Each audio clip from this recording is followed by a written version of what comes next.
Do you want to learn English in a fun and powerful way?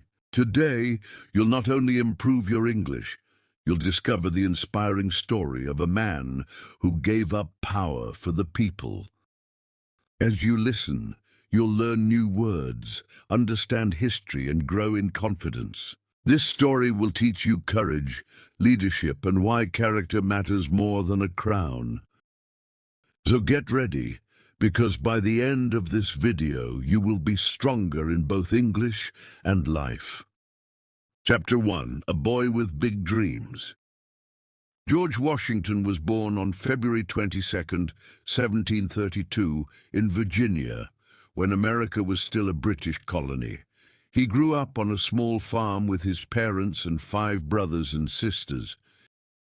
His father, Augustine, taught him about hard work, honesty, and patience.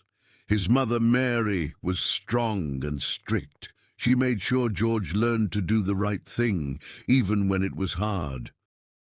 From a young age, George loved to explore. He enjoyed riding horses, climbing trees, and swimming in rivers. But he was also very curious. He liked to read books about farming, building, and war. He did not go to a fancy school, but he learned many things by watching others and reading on his own. People said George was always honest. There's a famous story that he once cut down a cherry tree.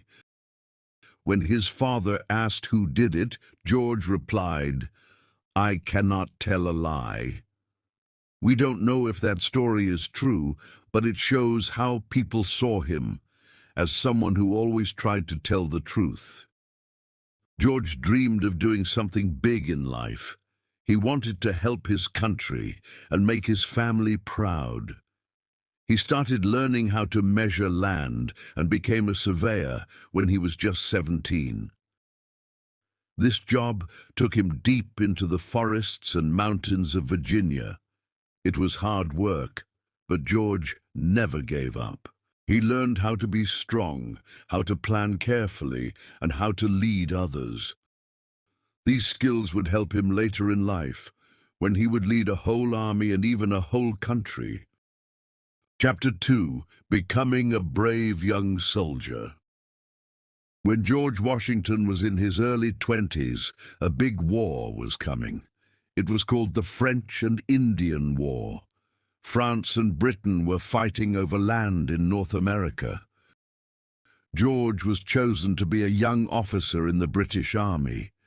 This was his first real chance to show his courage. At only 22 years old, he was sent into the dangerous forests of the Ohio Valley. His job was to deliver a message to the French, asking them to leave the land. It was cold, snowy, and full of danger. He faced rivers, wild animals, and attacks, but George never turned back. He completed his mission and returned safely. People started to notice his bravery and calm thinking. In 1754, he fought in the Battle of Fort Necessity. Though the battle was lost, George showed great leadership. He kept his soldiers safe and made wise decisions. He learned many lessons from that war: how to lead men, how to plan, and how to stay calm under pressure. Even though he made mistakes, he always tried to improve. During the war, George worked hard to protect his soldiers. He believed that a good leader must care for his men. This made others trust and respect him. He wrote many letters to leaders, asking for better food and clothes for his troops. He was not afraid to speak up. By the time the war ended, George was known across Virginia. He had become strong, smart, and respected. He now dreamed of something bigger, not just fighting wars, but helping shape the future of his land. Chapter 3. From Farmer to Leader of Virginia. After the war, George Washington returned home to Virginia. He was tired of battles and wanted a quiet life. He began working on his farm at Mount Vernon. George loved farming. He studied new ways to grow crops and care for animals. Every morning he woke up early and worked hard. He believed that farming built character. But even on the farm, people didn't forget him. George had earned respect from his time in the army. Many people in Virginia saw him as a strong and honest man. Soon, he was asked to join the Virginia House of Burgesses. It was a group that helped make decisions for the colony. George was quiet at first, but when he spoke, others listened. At the same time, George married a kind and smart woman named Martha Custis. She had 2 children from her first marriage, and George raised them as his own. Martha supported George in everything. Together they made Mount Vernon a warm and welcoming home. It became a place where many people visited and shared ideas. George also began to worry about how Britain was treating the American colonies. New taxes and unfair laws made life hard for the people. George didn't like to argue, but he believed in justice. He began writing letters and joining meetings with other leaders. This quiet farmer was becoming something more. He was not just planting seeds in the ground, he was planting ideas of freedom, courage, and leadership. Step by step, George was becoming a voice for the people, and soon that voice would grow louder across all of America. Chapter 4. The Call to Revolution. The 1770s were a time of great trouble in the American colonies. The British government kept passing new laws and taxes. People were angry, and many began to speak of independence. George Washington watched closely. He didn't want war, but he also didn't want his people to suffer. He believed that freedom was worth fighting for. In 1774, George was chosen as a delegate to the First Continental Congress in Philadelphia. There, leaders from the 13 colonies gathered to discuss what to do. George didn't talk much, but his presence was powerful. He listened carefully, and when he spoke, his words were wise. Others trusted him. 1 year later, in 1775, something big happened. Fighting broke out between British soldiers and American colonists in Massachusetts. It was the beginning of the American Revolution. The colonies needed someone to lead the army. Everyone looked toward George Washington. On June 15, 1775, George Washington was chosen as Commander-in-Chief of the Continental Army.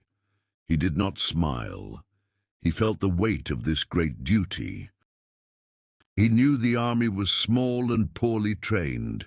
He also knew the British army was strong and well-equipped. But still, he accepted the role. He said, "I do not think myself equal to the command I am honored with." George rode north to join the army. He didn't wear a crown or carry a fancy sword. He came with humility, discipline, and strength. He believed in the dream of freedom. The call to revolution had come, and George Washington was ready to answer it, not for himself, but for the future of a new nation. Chapter 5. Leading the Fight for Freedom. When George Washington took command of the Continental Army, he faced many challenges. The soldiers were not trained. They had little food, no proper uniforms, and very few weapons. But George didn't complain. He believed in leading by example. He worked hard, stayed strong, and never gave up, even when things got tough. In the beginning, the war did not go well for the Americans. They lost many battles. The British army was bigger, better trained, and had more supplies. George knew he had to be smart. He didn't try to win every fight. Instead, he focused on keeping the army together. He used surprise attacks and smart moves to confuse the British. One cold winter in 1776, George made a bold decision. On Christmas night, he and his men crossed the icy Delaware River. The journey was dangerous, but they surprised the British soldiers in Trenton, New Jersey, and won the battle. This victory gave hope to the American people. It showed that they could fight back and win. The war continued for years. There were hard times, especially during the winter at Valley Forge. The soldiers were cold and hungry. Many had no shoes, but George stayed with his men. He shared their pain and lifted their spirits. Slowly, the army became stronger and better trained. In 1781, with help from the French, George's army surrounded the British in Yorktown, Virginia. After many days of battle, the British surrendered. The war was over. America had won its freedom. The people celebrated, but George stayed humble. He had fought not for glory, but for liberty. George Washington had led the fight for freedom with courage, patience, and heart. Now a new question remained. What kind of nation would they build? Chapter 6. The Reluctant President. After winning the war, George Washington returned to his farm in Mount Vernon. He wanted a quiet life. He had led the army for 8 long years, and now he hoped to spend time with his family. Many thought he would become king, but George said no. He believed the people should choose their leaders, not be ruled by one. But soon, the new nation faced problems. The government was weak. States argued with each other. People worried that freedom would not last. They needed a strong leader who could unite the country. All eyes turned to George Washington. At first he said he didn't want to lead, but after much thought he agreed. He wanted to serve his country once more. In 1789, George Washington was elected the first president of the United States. Everyone trusted him. They believed he would do what was right. As president, George had no example to follow. Everything he did would set a pattern for future leaders. He worked hard to be fair, honest, and wise. He chose smart people to help him and listened to different opinions. He knew he had to build trust in the new government. George helped create many things that are still part of America today. He supported a strong national bank. He helped set up the court system. He stayed out of wars with other countries and believed the U.S. should not take sides in foreign fights. Even though some people wanted him to stay president for life, George refused. After 2 terms, he stepped down. He believed power should not stay with one person for too long. His final act as president taught a powerful lesson. True leaders serve, then let others lead. George Washington had led a nation to freedom and then helped it learn how to govern itself. His story still inspires the world.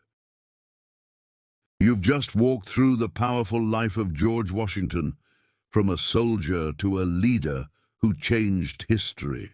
If you enjoyed learning with us, don't forget to like this video. It helps us grow.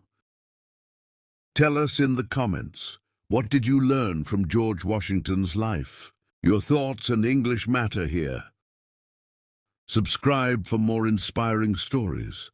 Each one will help you grow your English and your heart. And remember, real leaders don't hold on to power. They use it to lift others.